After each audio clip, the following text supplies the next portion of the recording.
नमस्कार, मैं रीता उपाध्याय प्रयागराज से अपने सभी श्रद्धालु श्रोताओं का हार्दिक अभिनंदन करती हूँ। भगवान विष्णु सभी श्रद्धालु श्रोताओं का कल्याण करें, ऐसी मेरी कामना है।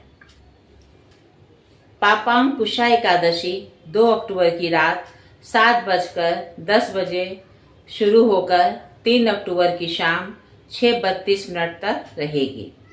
इसलिए उदया तिथि के अनुसार 3 अक्टूबर एकादशी का व्रत रखा जाएगा। अश्विन शुक्ल पक्ष एकादशी तिथि को पापांकुशा एकादशी मनाई जाती है। यह दिन भगवान विष्णु के अवतार भगवान पद्मनाभ को समर्पित है। इस दिन व्रत रखने से व्रती को भगवान पद्मनाभ और माता लक्ष्मी की कृपा प्राप्त होती है। मान्यता है कि इस दिन व्रत को विधि पूर्वक करने से साधक को सभी तरह के दुखों से छुटकारा मिलता है।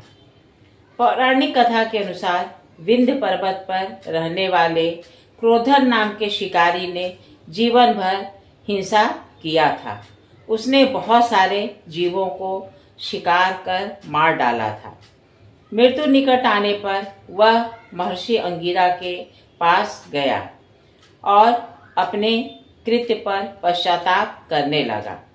उसने कहा कि मैंने जीवन भर घोर पाप कर्म किए हैं, मुझे लगता है नरक ही जाना पड़ेगा।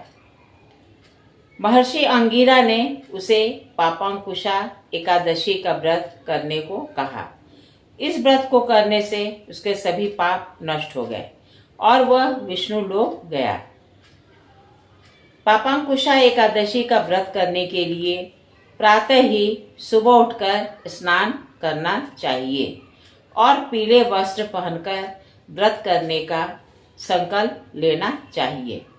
चौकी पर पीला कपड़ा बिछाकर भगवान विष्णु और माता लक्ष्मी की प्रतिमा स्थापित करना चाहिए।